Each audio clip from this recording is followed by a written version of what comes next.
আসসালামু আলাইকুম রাহমাতুল্লাহ। সুপ্রিয় শিক্ষার্থীরা, আশা করি সবাই অনেক ভালো আছেন। তো আজকে আলোচনা করব মাধ্যমিকের সংক্ষিপ্ত সিলেবাস যেভাবে হবে বার্ষিক পরীক্ষা এই বিষয়ে সর্বশেষ আপডেট। তো আমরা জানি যে বিক্ষোভ চলছিল ছাত্রদের, বিক্ষোভের জন্য আরও একটি সিলেবাসটা কমানো হয়েছে। দৈনিক শিক্ষা .com প্রতিবেদক 19 সেপ্টেম্বর। তো তোমরা জানো, ভিডিও শুরু করার আগে আমি একটা টপিকই অনুসরণ করি, আল্লাহর নাম। সকল প্রশংসা মহান আল্লাহ তাআলা, যিনি আমাদের সৃষ্টি করেছেন, যিনি আমাদের সব সময় নিয়ামত দান করেন। সুবহানাল্লাহ।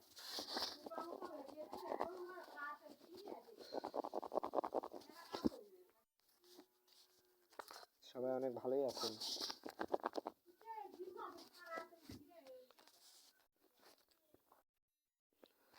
তো চলো আমরা ভিডিওর দিকে চলে যাই। শিক্ষা প্রতিষ্ঠানগুলোকে পরীক্ষার আগ পর্যন্ত সংক্ষিপ্ত সিলেবাসে যতটুকু অংশ পড়ানো হবে তার ভিত্তিতে মাধ্যমিক বার্ষিক পরীক্ষা নেওয়ার নির্দেশনা দেওয়া হয়েছে। পরিবর্তিত প্রেক্ষাপটে শ্রেণী কার্যক্রম বিঘ্নিত হয় এবং অভিভাবকদের দাবিতে প্রেক্ষিতে এমন নির্দেশনা দিয়েছে মাধ্যমিক ও উচ্চ মাধ্যমিক অধিদপ্তর মাউসি।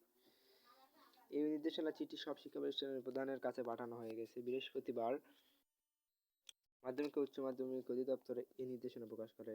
নির্দেশনা বলা হয়েছে, এনসিটিবি থেকে পাঠানো চিঠির আলোকে 2024 শিক্ষাবর্ষে ষষ্ঠ থেকে নবম শ্রেণী শিক্ষণকালীন মূল্যায়ন এবং বার্ষিক পরীক্ষা পরিচালনার জন্য সাধারণ নির্দেশনা, বিষয়ভিত্তিক নির্দেশনার যে সংক্ষিপ্ত পাঠ্যসূচি এবং নমুনা প্রশ্ন ও মানবন্ধন ইতিমধ্যে শিক্ষা প্রতিষ্ঠানে পাঠানো হয়ে গেছে।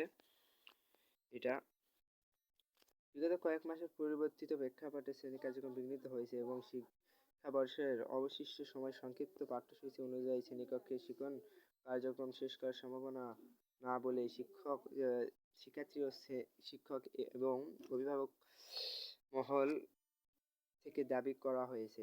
বিষয়টিতে বিবেচনা নিয়ে শিক্ষা প্রতিষ্ঠানগুলোতে আগামী বার্ষিক পরীক্ষা আগ পর্যন্ত সংক্ষিপ্ত সিলেবাস যতটুকু অংশ সম্পূর্ণ করতে পারবে তার ভিত্তিতে নমুনা প্রশ্নপত্রের আলোকে প্রশ্নপত্র তৈরি করে বার্ষিক পরীক্ষা নেওয়ার সম্ভাবনা অনেক বেশি। তো আমরা দেখতে পাচ্ছি এখানে, দেখো এখানে আমরা এই নোটিশটা পড়ে নিই।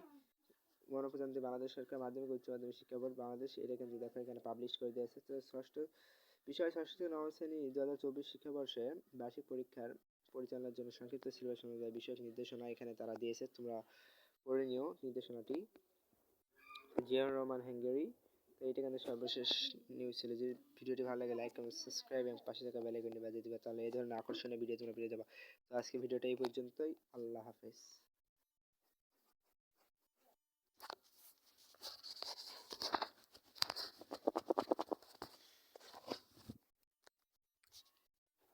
আল্লাহ হাফেজ।